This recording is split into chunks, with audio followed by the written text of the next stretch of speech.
Antigo Testamento, o livro de Oséias, capítulo 5, versículo 15. Livro de Oséias, lá no Antigo Testamento, dá uma grande ajuda para vocês. Fica pertinho de Amós. Abra, por favor, no livro de Oséias. Logo depois do profeta Daniel, nós temos o livro do profeta Oséias. Oséias, capítulo 5, versículo 15. Um versículo só. Vou pedir que os irmãos permaneçam com a Bíblia aberta em Oséias. Eu percorrerei alguns outros textos da Palavra de Deus. Os irmãos podem permanecer com a Bíblia aberta em Oséias, capítulo 5, o versículo é o versículo 15. Oséias 5, 15. Está escrito assim: Irei e voltarei para o meu lugar, até que se reconheçam culpados e busquem a minha paz. Irei e voltarei, estou repetindo, irei e voltarei para o meu lugar, até que se reconheçam culpados e busquem a minha paz. Por que será que Deus disse isso? Por que será? O que levou o Senhor Deus a esta frase? Irei e retornarei ao meu lugar, até que se reconheçam culpados e então busquem a minha paz. Vou dar um contexto do livro de Oséias para os irmãos primeiramente. Escrito pelo profeta Oséias, com o objetivo de mostrar, porque Oséias viveu entre 760 e 722 a.C.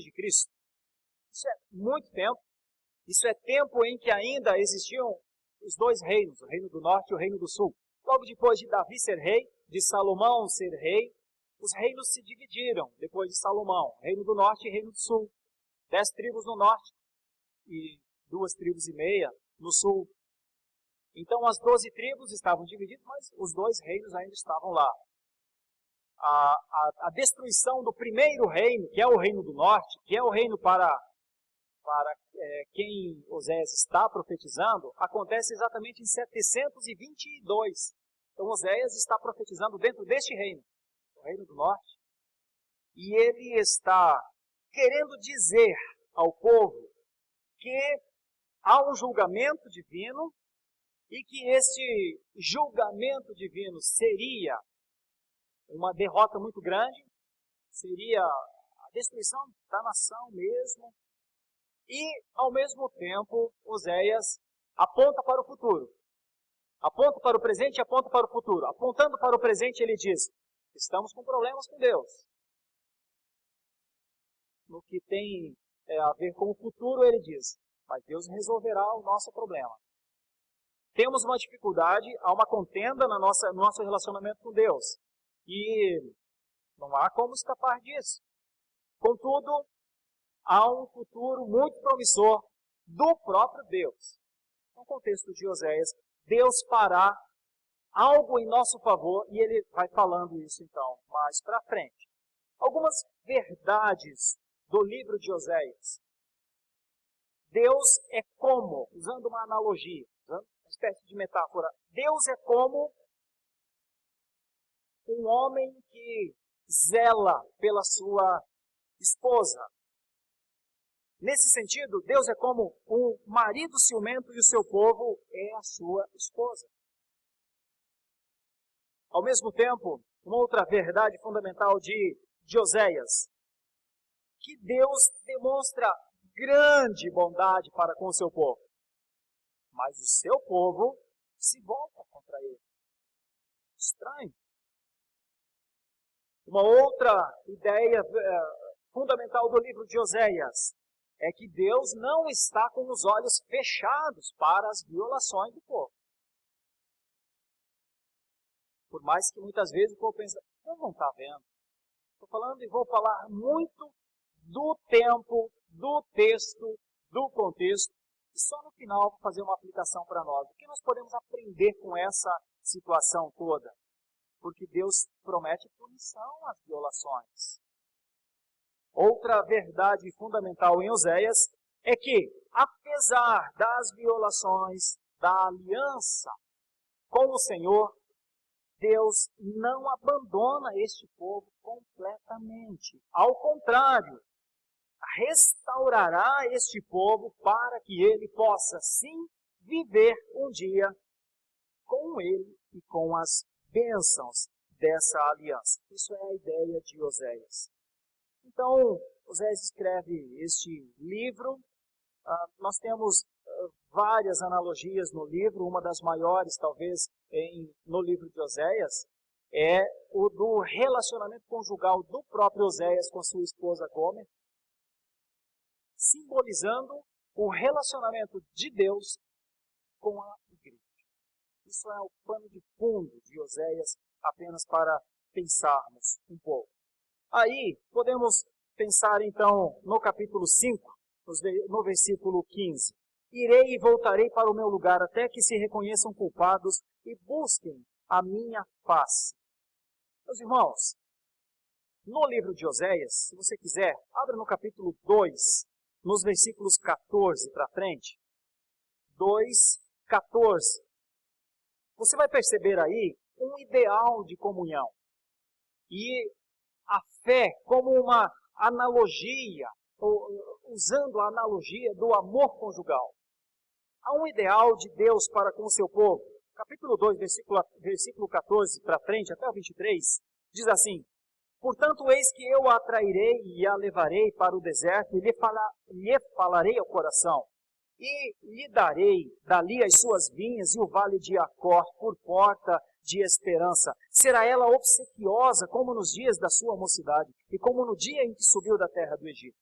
Naquele dia, diz o Senhor, ela me chamará meu marido e já não me chamará meu Baal.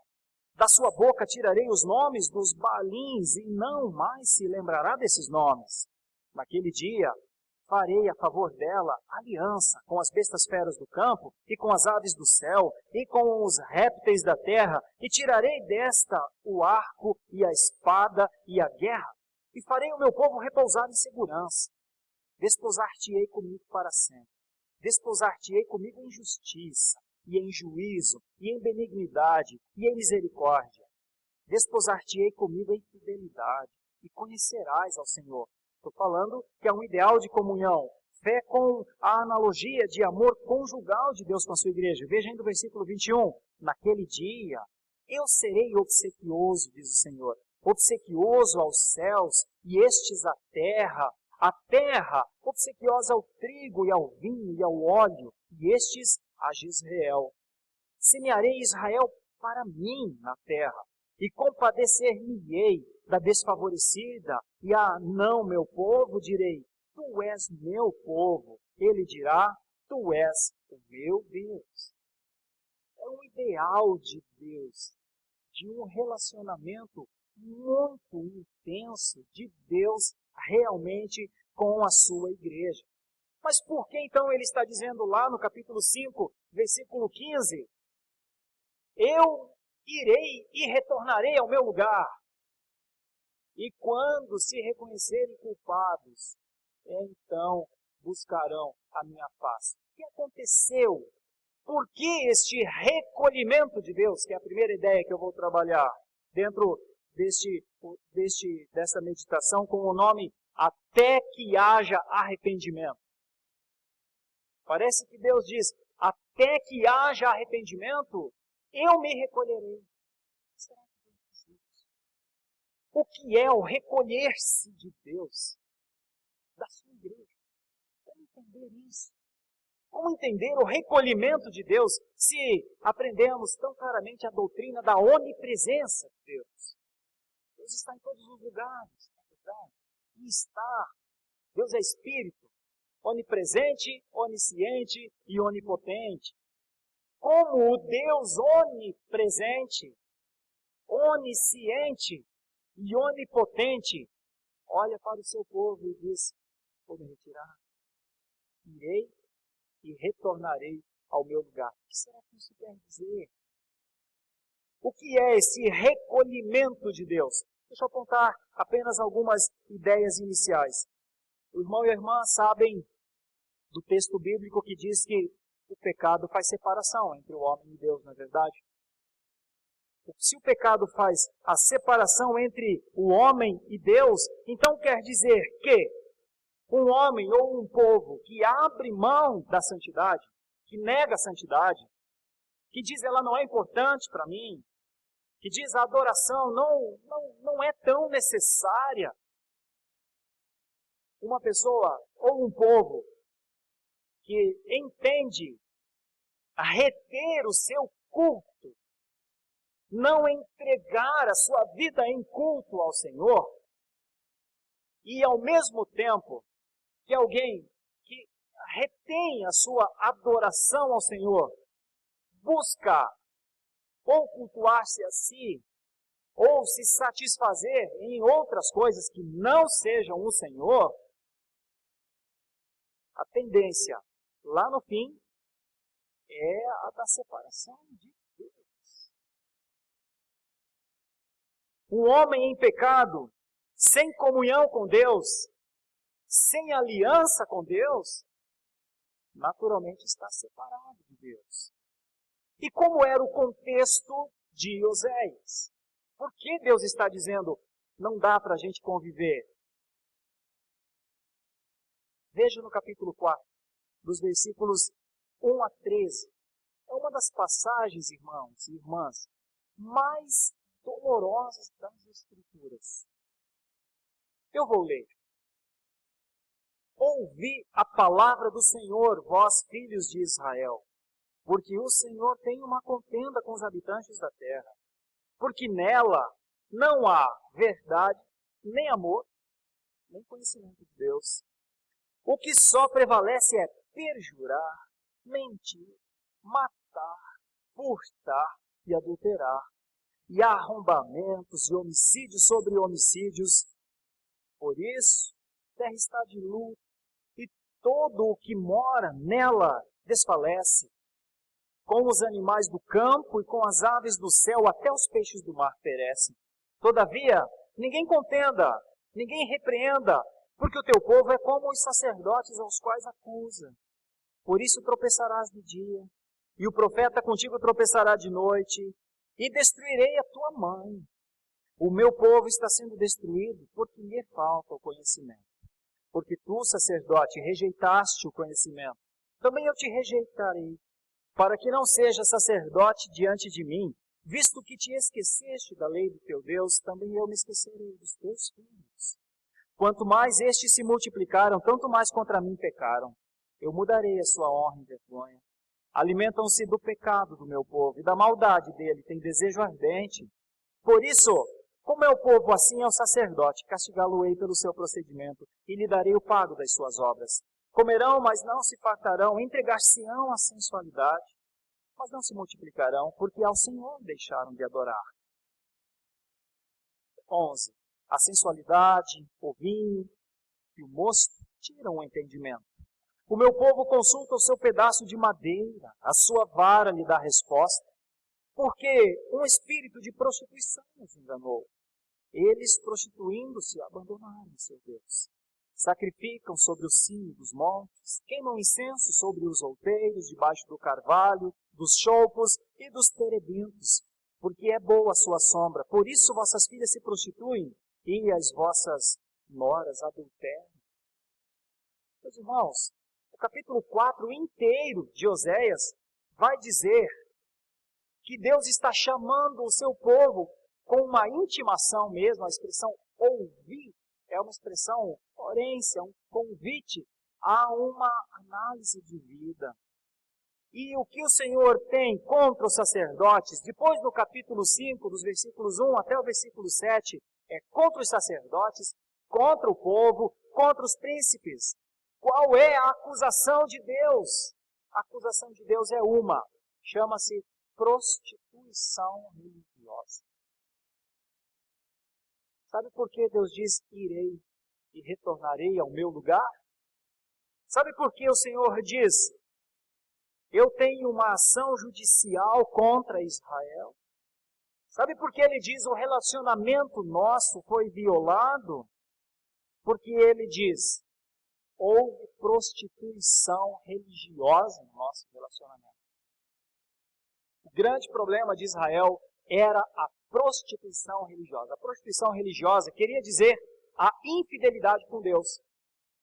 Lembra da analogia? Deus como um marido zeloso pela sua esposa, Deus como zeloso pela sua igreja, e de repente ele percebe a sua igreja com o pensamento, o seu povo com o pensamento em outro lugar, não nele, se alimentando de outros alimentos. E esta prostituição religiosa, ela foi causada pelo esquecimento da aliança. Os sacerdotes não ensinavam a palavra. E aí ele diz, tenho contra vós que não ensinam a palavra. O povo se alegrava e se satisfazia no falso ensino dos sacerdotes. E ele diz, não é porque os sacerdotes ensinam mentiras que o povo tem que viver em mentiras. Então, tem uma contenda também contra o povo. Aí ele fala dos príncipes, dos líderes, que tem uma herança histórica. E ele diz contra todos. Contra todos. Irmãos, e o pior de tudo é o que está no capítulo 5, versículos 8 a 14. Veja o capítulo 5, os versículos 8 a 14. Sabe por quê? Deus vai dizer assim, que vocês têm uma guerra pela frente. Fiquemos dentro do contexto histórico. Era o Reino do Norte com a Assíria, um país terrível e sanguinário, vindo na sua direção. Uma guerra terrível pela frente. E olha o que Deus vai dizer a respeito daquela guerra. Capítulo 5, versículos 8 para frente. Tocai a trombeta em Gibeá, e em Ramá tocai a rebate. Levantai gritos em Bet-Aven. Cuidado, Benjamim. Efraim tornar-se-á assolação no dia do castigo. Entre as tribos de Israel tornei conhecido o que se cumprirá. Os príncipes de Judá são como os que mudam os marcos. Derramarei, pois, o meu furor sobre eles como água. Efraim está oprimido e quebrantado pelo castigo, porque foi do seu agrado andar após a vaidade. Portanto, para Efraim serei como a traça, e para a casa de Judá como a podridão. Quando Efraim viu a sua enfermidade e Judá a sua chaga, subiu Efraim a Assíria e se dirigiu ao rei principal que o acudisse. Mas ele não poderá curá-los, nem sarar a sua chaga, porque para Efraim serei como um leãozinho para a casa de Judá. Eu mesmo os despedaçarei e ir-me-ei embora, arrebatá-los-ei, e não haverá quem os livre. Irmão, Deus está dizendo assim, haverá uma guerra dificílima e eu não irei com vocês. Por isso que ele está dizendo, irei para o meu lugar, me recolherei e não irei com vocês. Irmãos, o recolhimento de Deus é a retenção da sua graça. Este povo só conseguiria se posicionar contra aqueles inimigos tão ferozes se a graça de Deus desse a eles vitória. Contudo, a graça de Deus não deu vitória ao seu povo. É estranho isso, não é verdade? Mas isso é uma compreensão mais aprofundada de quem é Deus, da sua justiça, da forma como Ele trata o pecado do homem. Não há espaço para um auto-engano no relacionamento com Deus, meus irmãos, mas o povo de Israel se auto-enganou no seu relacionamento com Deus. Talvez eles pensassem, imagine que Deus nos entregará aos nossos inimigos, imagine, Deus não nos deixará, imagine, pelo seu nome, Ele não nos deixará, não perderemos essa guerra. Venceremos, não sabemos como, mas venceremos os assírios. Irmãos, não venceremos. Não. Por quê? Pelo recolhimento do braço de Deus. Porque Deus realmente disse, haverá uma guerra, mas eu voltarei ao meu lugar. O versículo ainda, 15, diz logo em seguida, até que se reconheçam culpados, irmãos. Sabe qual é a esperança para o povo de Israel? A esperança era, Deus disse que não estará conosco, mas se nos arrependermos, Ele estará. Só que eles, ainda assim, não se arrependeram. Ainda assim. Ainda não lhes veio a consciência de um verdadeiro arrependimento na sua vida com Deus. Ainda não lhes doía o coração pelos seus pecados diante de Deus e pela continuidade da prática promíscua diante de Deus. Nada. Ninguém convencia Israel. Nenhum profeta convencia Israel a voltar ao Senhor. Nenhum. Coisa não. O que será que é isso, meus irmãos? Quando alguém é em pecado, anda em pecado, continua no pecado e ninguém consegue entrar no coração e fazer esta pessoa chorar, lamentar, sofrer, porque ela está agredindo a santidade de Deus. Por que será? Pois esse era o caso de Israel. A palavra chegava até a cabeça, mas não chegava ao coração para mudar a vida. Não chegava. O recolhimento de Deus. Mas ainda, veja, isso é a palavra do próprio Deus com eles. Irei e voltarei para o meu lugar. Nós logo vamos entender um pouquinho melhor esse conceito de voltar para o seu lugar, da santidade de Deus, da perfeição de Deus não querer conviver com níveis de pecados inaceitáveis. Um exemplo simples para os irmãos, mas seria mais ou menos assim, como que um ladrão saísse pela manhã para roubar, porque ladrão tem por profissão roubar. E aí ele fizesse uma oração, Senhor Deus, me protege no meu trabalho hoje. Deus vai fazer isso? Não vai. Mas ele fala assim, Senhor, mas eu acredito na onipresença de Deus. O Senhor, eu sou um crente desviado. Eu sou um ladrão crente desviado. Irmãos, as nossas prisões estão cheias de ladrões crentes desviados. Só que essa é uma oração que Deus não tem compromisso de atender, ou tem? Não tem. Pois é nessa direção. O limite da convivência com Deus, com o seu povo, é o pecado do povo, irmãos. Eu estou falando aqui de Israel o tempo inteiro. É como se Deus dissesse, simplesmente, não irei, entende? Simplesmente não vou. Tem guerra pela frente, mas eu não. Eu fico lendo e pensando, se este povo entendesse nesse instante, nós estamos em perigo, nós precisamos de Deus para tudo. Mas não, eles não entenderam isso. Não lhes veio a consciência do arrependimento. Abra, por favor, aí em Oséias mesmo, capítulo 3, no versículo 5. Porque o Senhor diz que haverá um tempo em que as pessoas se voltariam a Ele, mas isso não aconteceu aqui em Oséias, é interessante. Depois tornarão os filhos de Israel e buscarão ao Senhor seu Deus e a Davi seu rei. E nos últimos dias, tremendo, se aproximarão do Senhor e da sua bondade. Mas isso não aconteceu com Israel. Eles não levaram em conta aquilo que o próprio, há algum tempo atrás, povo dele mesmo, numa consagração de um templo, você não precisa abrir, eu vou ler apenas o texto, disse ao Senhor, e o Senhor, na oração que esse povo, na consagração desse templo, falou ao Senhor, o Senhor respondeu dessa maneira, se o meu povo, que se chama pelo meu nome, se humilhar e orar e me buscar, e se converter dos seus maus caminhos, então eu ouvirei dos céus, perdoarei os seus pecados e sararei a sua terra. Isso havia acontecido há aproximadamente 300 anos atrás. Há 300 anos antes de Oséias, tinha acontecido isso. Mas não foi suficiente. Não foi suficiente.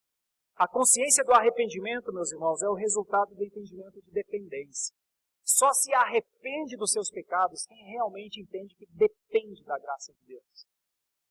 Se não entender que depende, é desesperadamente dependente da graça de Deus, sem essa consciência, nunca há arrependimento.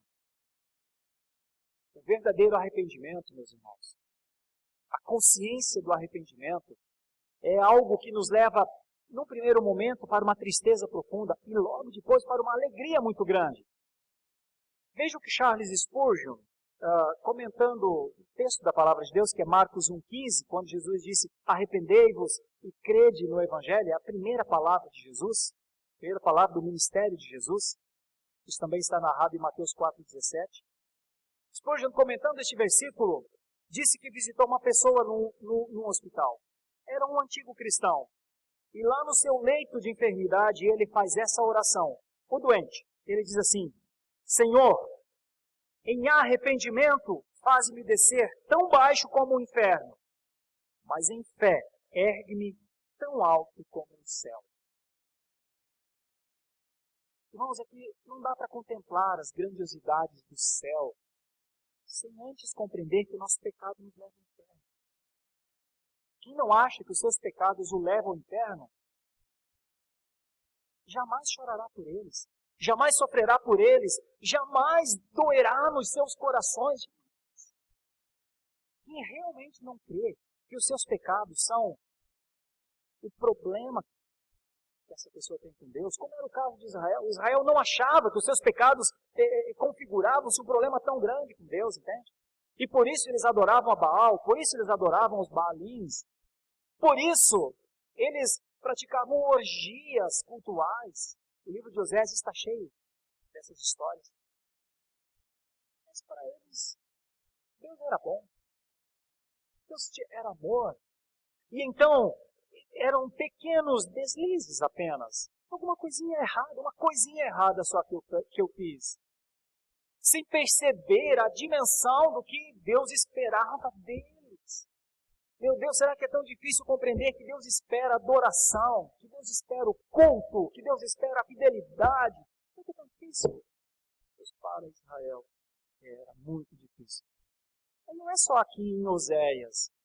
Antes disso, há muito tempo, quando Josué estava entrando em Canaã, Josué disse, eu e a minha casa serviremos ao Senhor.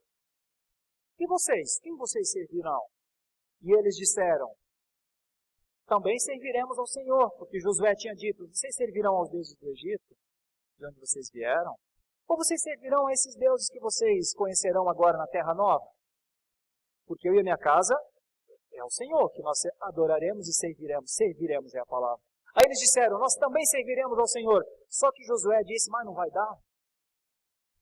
Porque não é também que se serve ao Senhor. O Senhor não é mais um Deus da vida de vocês. O Senhor não é o terceiro Deus da vida de vocês. Não dá para adorar os deuses do Egito, adorar aos deuses da Terra Nova e também ao Senhor. Não vai dar. Dá uma pensada aí, príncipes. Aí eles vão para uma espécie de concílio e entendem. Puxa, Josué está dizendo que Deus exige exclusividade, então. A gente não tinha entendido isso. Aí eles voltam e dizem, Josué, fica tranquilo. Não adoraremos mais aos deuses do Egito. Não adoraremos aos deuses da Terra Nova. Antes adoraremos ao Senhor. Só que eles entram em Canaã e agora este é o povo que Osés está escrevendo. Ao povo que entrou em Canaã.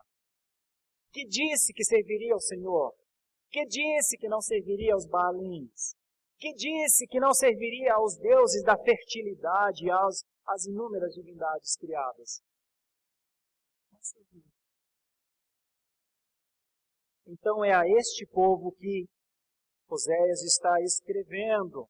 E então, Spurgeon diz, ainda comentando aquele momento lá no hospital, ora, o arrependimento que faz um homem descer tão baixo como o inferno não serve de nada se não houver a fé que o ergue tão alto como o céu. Os dois são perfeitamente coerentes. Um homem pode detestar e abominar a si mesmo e ao mesmo tempo saber que Cristo é poderoso para o salvar e o salvou. De fato, é assim que os verdadeiros cristãos vivem. Eles se arrependem tão amargamente de seu pecado como se soubessem que deveriam ser condenados por causa do pecado cometido, mas se regozijam tanto em Cristo como se o pecado não fosse nada. Sabe qual é o complicado disso, irmãos? É quem quer ir para a parte final sem passar pela primeira, entende? É quem quer viver com a alegria do perdão, com a paz, como se realmente não tivesse pecado e pecou. Esse que é o problema. É como se fosse possível viver na presença de Deus, pecando e continuando a pecar, mas não vou olhar para essa pequena fraqueza que eu tenho. Não, isso não é tão importante. Israel não olhou foi para isso. Israel achou que o seu pecado não era nada, e era. Por isso, eu estou trabalhando a ideia no texto, até que haja arrependimento, é possível sim o recolhimento de Deus. Hoje, pastor, mas isso me assusta. Quer dizer que se eu não me arrepender dos meus pecados, é possível Deus, na sua bondade, esse Deus que eu conheço, não vai fazer isso comigo. Irmãos, eu que sou daltônico, posso olhar para o sol e falar, que cor linda esse azul. Eu acho que o sol é azul. Eu posso achar que o sol é azul quanto tempo eu quiser, mas o sol sempre continuará sendo aquela cor que você sabe que ele é. Assim são aqueles que acham, o Deus, o Deus que eu creio, bobagem, tudo bobagem. O Deus é um só. Pensa e fala e não muda, como sempre fez. Querendo o homem entender isso? Isso é Deus. Deus é o Senhor. E não importa o que o homem pense dele. E é melhor que o homem pense corretamente acerca dele. E esse é o ponto. Israel não pensava corretamente acerca de Deus. Por isso, até que haja arrependimento, é o que ele diz, é o que está no versículo 15. Irei e voltarei para o meu lugar até que se reconheçam culpados. É Deus que está dizendo. Vou me recolher à minha santidade, até que eu veja realmente alguma coisa acontecer com esses corações. Será que Deus veria, irmãos, alguma coisa acontecer com Israel? E aí vem a terceira parte, então, que é, e busquem a minha face. Será que essa expressão, e busquem a minha face, uma vez que a palavra de Deus diz que ninguém verá a Deus, não tem como ver a Deus, não tem como contemplá-lo fisicamente, né? Então, nós temos aqui a ideia da possibilidade de encontrar-se com Deus, de adorá-lo e de cultuá-lo. Mas será que o povo queria isso? Será? Veja no capítulo 11 o que o povo queria. Veja no capítulo 11, dos versículos 1 a 7. 11, 1 a 7.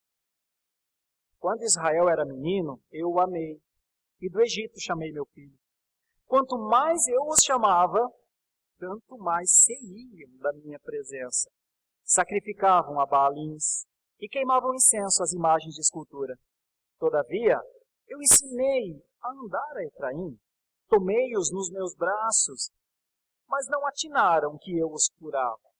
Atraí-os com cordas humanas, com laços de amor. Fui para eles como quem alivia o jugo de sobre as suas queixadas, e me inclinei para lhes dar de comer. Não voltarão para a terra do Egito, mas o assírio será o seu rei, porque recusam converter-se. A espada cairá sobre as suas cidades e consumirá os seus ferrolhos, e as devorará por causa dos seus caprichos. Porque o meu povo é inclinado a desviar-se de mim. Se é cogitado a dirigir-se acima, ninguém o faz. Então, há uma possibilidade de se encontrar com Deus, mas o povo de Israel não quer. Tem um momento na história, em Moisés, você não precisa abrir, mas eu lembrarei apenas. Tem um momento em que Moisés está pronto para sair do Egito e conduzir este povo para a terra de Canaã. E então Moisés, como líder, invoca o Senhor e diz: Senhor, vamos conosco, porque leva-nos, Senhor, nós precisamos do Senhor, nós adentraremos a promessa que o Senhor fez. Leva-nos à frente. E aí está relatado da seguinte maneira: disse o Senhor a Moisés: vai, sobe daqui, tu e o povo que tiraste da terra do Egito, para a terra a respeito da qual jurei a Abraão, a Isaque, a Jacó, dizendo: a tua descendência a darei. Enviarei o anjo adiante de ti, lançarei fora os cananeus, os amorreus, os heteus, ferezeus, os heveus e os jebuseus. Sobe para uma terra que mana leite e mel. Eu não subirei no meio de ti, porque és povo de dura serviço, para que te não consuma eu no caminho. Ouvindo o povo essas más notícias, pôs-se a prantear, e nenhum deles vestiu os seus atavios. Porquanto o Senhor tinha dito a Moisés: diz aos filhos de Israel: és povo de dura serviço. Se por um momento eu subir no meio de ti, te consumirei. Tira, pois, de ti os atavios, para que eu saiba o que te hei de fazer. Então os filhos de Israel tiraram de si seus atavios, desde o monte Horebe em diante. Ora, Moisés costumava tomar a tenda e armá-la para si fora, bem longe do arraial. Ele chamava a tenda da congregação. Todo aquele que buscava o Senhor saía à tenda da congregação, que estava fora do arraial. Esse texto nos mostra, irmãos, que é possível nos encontrarmos com o Senhor, que é possível ter o Senhor no meio do povo. Só que o Senhor não tolera algumas coisas. Quais eram as coisas que Deus não tolerava? Desde os tempos de Moisés, a prostituição religiosa. Deus não tolerava que o povo adorasse a Deus e mais as outras coisas.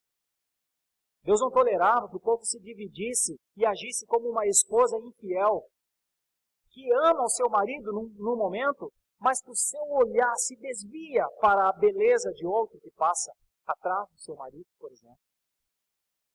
Essa é a figura que Deus está tratando através do profeta Oséias. Eu sou o seu Deus, vocês são o meu povo. Como nós teremos um relacionamento violado? Como nós caminharemos dessa forma? Isso. Por isso, meus irmãos, encontrar-se com Deus, que é o que está escrito aqui em Oséias capítulo 15, né? E buscarão a minha face. Encontrar-se com Deus é viver sob a sua instrução e diante dele e prestar culto com a nossa vida. Agora note como Deus trata isso, porque logo ao final tem uma passagem que é interessantíssima. Veja, Oséias 5, né? Oséias 5, versículo 15. Veja só, como Deus conhece o coração do povo. Oséias 5, 15 para frente, porque agora eu vou entrar no 6. Está escrito assim: irei e voltarei para o meu lugar, até que se reconheçam culpados e busquem a minha face. Estando eles angustiados, cedo me buscarão, dizendo, e aí vem o versículo 1. Vinde, eles dizendo, Deus está falando assim: um dia o meu povo falará isso. Vinde, tornemos para o Senhor, porque Ele nos despedaçou e nos sarará. Fez a ferida e a ligará. Depois de 2 dias nos revigorará, ao terceiro dia nos levantará e viveremos diante dele. Isso Deus está dizendo, o meu povo ainda falará isso. Conheçamos e prossigamos em conhecer ao Senhor, como a alva a sua vinda é certa, e ele descerá sobre nós como a chuva serôdia que rega a terra. Que te farei, ó Efraim, que te farei, ó Judá, porque o vosso amor é como a nuvem da manhã, e como o orvalho da madrugada que cedo passa. Querido, Deus está dizendo assim, tem arrependimento que é insincero. Quando eles perceberem, fica dentro do texto para você compreender bem. No 15, irei e voltarei para o meu lugar até que se reconheçam culpados e busquem a minha face. Estando eles angustiados, cedo me buscarão, dizendo essas coisas aqui que nós vimos. E aí Deus diz, mas eu sei a dimensão do amor. Eles falarão, conheçamos e prossigamos em conhecer ao Senhor, mas eu conheço os seus corações. São como alguma coisa da manhã, muito que passa depressa, porque o vosso amor é como a nuvem da manhã e como o orvalho da madrugada, cedo passa. Então, irmãos, não é só dizer me arrependo. Não é só dizer é verdade, tem que ser diferente. Para Israel não era o suficiente, porque Deus disse, infelizmente o amor é muito raso. Qual a conclusão que nós podemos tirar dessas observações todas de Deus através do profeta Oséias? Eu sairei de alguma maneira, eu não permanecerei com vocês, eu me recolherei. Por que Deus diz isso? Por que Deus fala da consciência do arrependimento? E por que Deus fala da possibilidade de encontrar-se verdadeiramente com Ele? O ponto central é o arrependimento verdadeiro acerca do desvio do entendimento de quem é Deus. O ponto central é o arrependimento acerca da fidelidade ao Senhor. O ponto central é o arrependimento da prática contínua do pecado diante da face de Deus. O ponto central é o quanto Israel teria condição de reconhecer que não estava sendo um bom povo para Deus, que não estava sendo como uma boa esposa para o seu marido. Será que Israel teria condição de se arrepender disso? Eu digo para você, não se arrependeu. E aí eu aplico a nós. Irmãos, quando Deus fala que se recolhe da nossa presença por conta dos nossos pecados, o que isso causa em nós? Quando Deus fala que a consciência do arrependimento é necessária, porque sem a consciência do arrependimento, ninguém busca a face de Deus. O que isso causa em nós? Quando a palavra de Deus diz que é possível que depois do arrependimento alguns busquem a face de Deus, ou seja, alguns passam a cultuá-lo de verdade, o que isso produz em nós? E aqui eu cito algumas palavras do Dr. Alderi Matos, num dos seus escritos, que, falando sobre arrependimento, ele diz isso. Arrependimento é uma verdadeira conversão da nossa vida a Deus, resultante de um sincero e sério temor de Deus. Consiste na mortificação da nossa carne e do velho homem e na vivificação do Espírito em nós. Ele está comentando aqui um artigo das Institutas da religião cristã. Esse arrependimento não é questão de um momento, de um dia, de um ano. Dura a vida inteira, diz o Dr. Alderi. E não há isenção dessa guerra, senão na morte. Então o arrependimento não é um estado emocional. Não é assim, agora eu reconheço.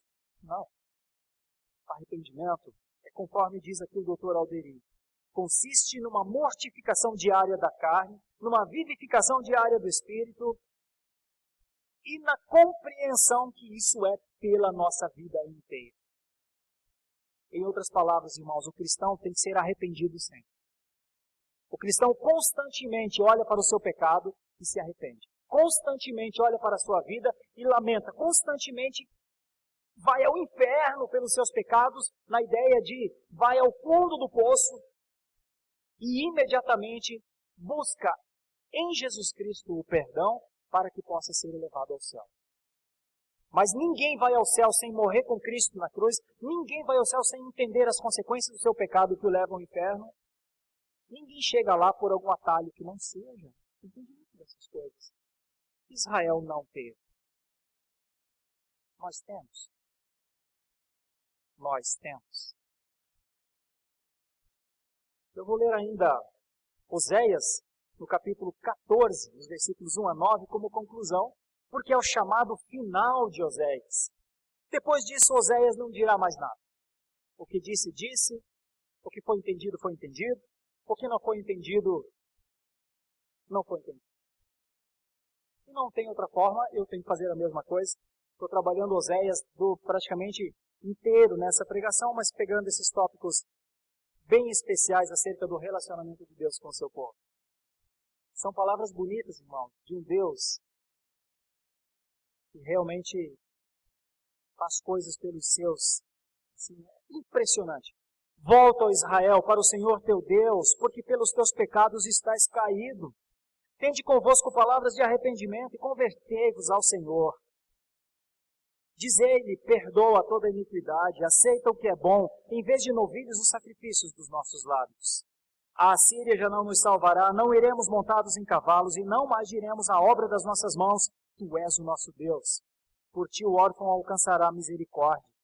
Curarei a sua infidelidade, e eu de mim mesmo os amarei, porque a minha ira se apartou deles. Serei para Israel como orvalho, ele florescerá como o lírio, e lançará suas raízes como o cedro do Líbano. Estender-se-ão os seus ramos, o seu esplendor será como o da oliveira, e sua fragrância como a do Líbano. Os que se assentam de novo à sua sombra voltarão, serão vivificados como o cereal e florescerão como a vide. A sua fama será como a do vinho do Líbano. Ó Efraim, que tenho eu com os ídolos? Eu te ouvirei e cuidarei de ti. Sou como o cipreste verde, de mim procede o teu fruto. Quem é sábio, que entenda estas coisas. Quem é prudente, que as saiba. Porque os caminhos do Senhor são retos, e os justos andarão neles, mas os transgressores nele. Querido irmão, querida irmã, até que haja arrependimento. Talvez esse seja o tempo que Deus continue a dar nos dias atuais para a sua igreja, para o Israel de Deus. Eu não tenho muitas dúvidas que Deus se recolhe em ações muitas vezes por conta, sim, da prática de prostituição religiosa atual. Eu não tenho muitas dúvidas que em muitos lugares, por conta dos seus sistemas de governos, por exemplo, no nosso caso, nós vivemos num sistema de governo capitalista, estamos no Ocidente, todo o Ocidente é capitalista. Irmãos, eu não tenho muitas dúvidas de que o Deus do Ocidente não é o Deus Jeová, Yahvé, Elohim. O Deus do Ocidente, via de regra, é o poder, é o dinheiro e as coisas que isso nos traz. Se o Ocidente tornou esse mecanismo um Deus, não tenha dúvida, não tenha dúvida. Deus continua o Deus que tratou com Israel dessa forma. Tratará com o Ocidente. Mas Deus tratará com o Ocidente é feito de pessoas. Não é a nação pela nação, são as pessoas. A minha oração é que nós, que somos herdeiros da reforma e conhecedores desse Deus nessas dimensões, antes de sermos capitalistas, sejamos cristãos. Para que o motivo da nossa vida não seja o nosso bem-estar, mas seja a glória e a honra do nosso Deus. Eu não sei, irmão, se isso não é uma palavra que ecoa como um eco no deserto. Eu realmente não sei. Eu realmente não sei o nível dessa contaminação. Eu realmente não sei o nível dessa promiscuidade nas nossas vidas. Eu realmente não sei o quanto pessoas estão comprometidas consigo mesmo mais do que com o Senhor e com a sua glória. E eu não tenho condição de avaliar isso. Nem me cabe. Mas me cabe dizer, como pregador da palavra de Deus, que isso é um ídolo. E que isso é uma prostituição religiosa. E que aqueles que andarem por esses caminhos,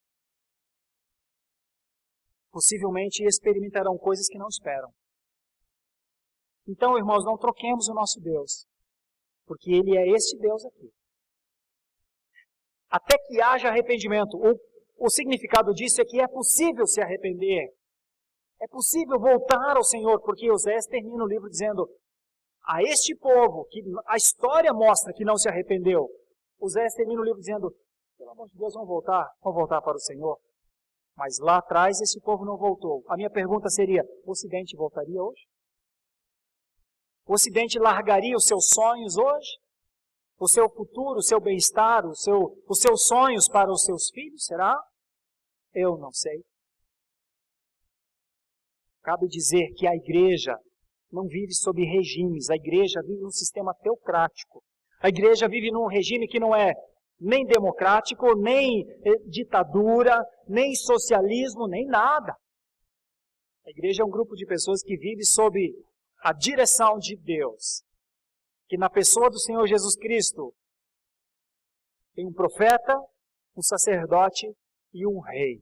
Jesus se fez isso. Sabe o que nós somos? Nós somos filhos do rei. Por sermos este povo de Deus, o Ocidente não deveria nos capitalizar. Mas será que não nos capitalizou? Será que não nos tornou tão capitalistas quanto é o sistema?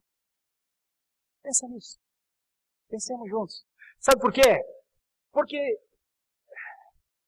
esse tipo de vida, esse tipo de comprometimento, esse tipo se torna um ato cultico constante. Você sabe aonde isso vai terminar? Isso vai terminar com pessoas cultuando seus trabalhos, com pessoas cultuando suas profissões. Isso vai terminar em infidelidade diante do Senhor. Isso vai terminar em algum lugar em prostituição religiosa. A minha observação aos irmãos nessa noite é que a gente pense nessas coisas, porque com Israel Deus tratou com muita justiça. Teria Deus se tornado injusto? Ele continua o mesmo Deus de justiça. Que a igreja queira a presença de Deus, clame pela presença de Deus, busque ao Senhor enquanto Ele está perto, é o próprio Oséias que diz isso. O Senhor está perto, busquemos. Mas irmãos, como nos chegamos a Deus? Se nos chegarmos a Deus sem consciência de arrependimento, melhor não nos achegarmos. E se nos achegarmos a Deus sem a consciência do arrependimento, porventura veremos a sua face? Porventura Ele deixará que o adoremos, que o cultuemos? Ou dirá o que disse ao povo do Antigo Testamento? Detesto o ajuntamento de pessoas associado à iniquidade. Será que Deus quer ajuntamento de pessoas? Ou Deus quer homens e mulheres comprometidos com Ele? Essa é a reflexão. Que o Senhor nos dê graça para pensarmos nisso. Eu falei sobre Israel. Breves aplicações sobre nós. Mas nós somos o Israel de Deus hoje. Os nossos irmãos viveram assim com Deus, quiseram viver assim com Deus. A minha esperança é que nós não queiramos viver assim com Deus. Que Deus nos ajude e que Ele seja para nós o centro de tudo da nossa vida. Nós vamos orar ao Senhor e esperar nele. Senhor Deus, olhando aqui para as Escrituras, Senhor, dá a impressão que tem coisas que o Senhor tolera e tem coisas que o Senhor não tolera. Parece que o que aconteceu com Israel foi intolerável para o Senhor. E o Senhor disse, é melhor eu me recolher ao meu lugar, à minha santidade. Só que esse recolher causaria enorme prejuízo a Israel, como causou. Senhor, mais do que isso, não houve reconhecimento de culpa. E então, por conta disso, também ninguém buscou a face do Senhor. E então, por conta disso, eles também não ficaram angustiados e não te buscaram. E não disseram, tornemos ao Senhor, porque Ele nos pedaçou e nos sarará. Isso ficou no campo da hipótese. Porque eles não te conheceram e nem prosseguiram em te conhecer. Mas nós estamos há milhares de anos dessa passagem, Senhor. Hoje nós podemos ver o que aconteceu com aquelas pessoas que ousaram andar sem a Tua presença. E não queremos andar sem o Senhor.